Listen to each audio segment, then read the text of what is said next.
Genesis chapter 32, Jacob prepares to meet Esau. That's his brother. All right, verse 1. And Jacob went on his way, and the angels of God met him. And when Jacob saw them, he said, "This is God's host." And he called the name of that place Mahanaim. And Jacob sent messengers before him to Esau his brother unto the land of Seir, the country of Edom. And he commanded them, saying, Thus shall ye speak unto my lord Esau. Thy servant Jacob saith thus, I have sojourned with Laban, and stayed there until now. And I have oxen and asses, flocks, and men servants and women servants. And I have sent to tell my lord that I may find grace in thy sight.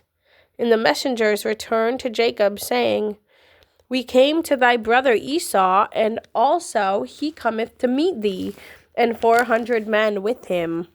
And Jacob was greatly afraid and distressed. And he divided the people that was with him, and the flocks and herds and the camels, into 2 bands, and said, If Esau come to the one company and smite it, then the other company which is left shall escape.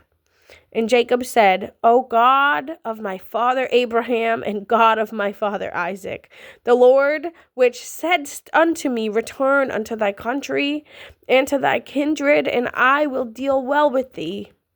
I am not worthy of the least of all these mercies, and of all the truth which thou hast showed unto thy servant.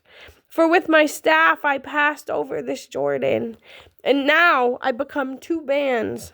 Deliver me, I pray thee, from the hand of my brother, from the hand of Esau, for I fear him, lest he will come and smite me and the mother with the children. And thou saidst, I will surely do thee good, and make thy seed as the sand of the sea, which cannot be numbered for multitude.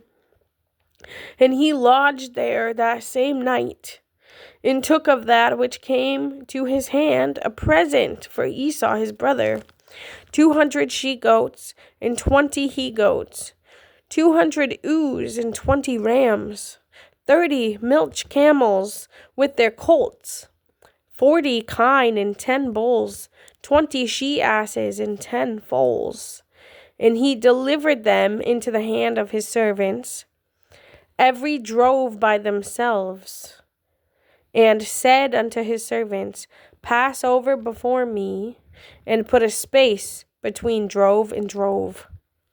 And he commanded the foremost, saying, When Esau my brother meeteth thee, and asketh thee, saying, Whose art thou? And whither goest thou? And whose art these before thee? Then thou shalt say, They be thy servant Jacob's. It is a present sent unto my lord Esau, and behold also he is behind us. And so command he the second and the third, and all that followed the drove, saying, On this manner shall ye speak unto Esau when ye find him. And say ye moreover, Behold, thy servant Jacob is behind us. For he said, I will appease him with the present that goeth before me, and afterward I will see his face. Peradventure will he accept of me. So went the present over before him, and himself lodged that night in the company. Jacob wrestles with God. Verse 22. There's a key for verse 22 through 32, and I'm going to read the key right now. The events at the ford Jabbok represent a climatic point in Jacob's spiritual growth. He proved that he could persevere and overcome without cheating. He saw that his own strength was futile, and he humbly sought help from God. From his salvation at Bethel, see note on Genesis 28, 10 through 22. To this point, Jacob had undergone tremendous spiritual growth. He was a different man than the one who had supplanted his brother through deceit. Therefore, God gave to him a new name, Israel. he who strives with God. Okay. Jacob wrestles with God, verse 22. And he rose up that night and took his 2 wives and his 2 women servants and his 11 sons and passed over the ford Jabbok. And he took them and sent them over the brook and sent over that he had. And Jacob was left alone, and there wrestled a man with him until the breaking of the day. And when he saw that he prevailed not against him, he touched the hollow of his thigh, and the hollow of Jacob's thigh was out of joint. And he wrestled with him. And he said, Let me go, for the day breaketh. And he said, I will not let thee go, except thou bless me. And he said unto him, What is thy name? And he said, Jacob. And he said, Thy name shall be called no more Jacob, but Israel. For as a prince hast thou power with God and with men, and hast prevailed. And Jacob asked him and said, Tell me, I pray thee, thy name.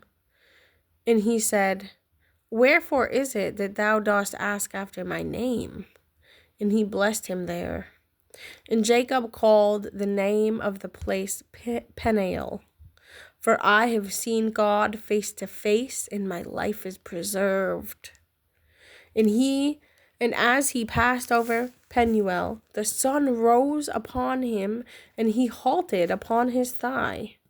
Therefore the children of Israel eat not of the sinew which shrank, which is upon the hollow of the thigh, unto this day, because he touched the hollow of Jacob's thigh in the sinew that shrank.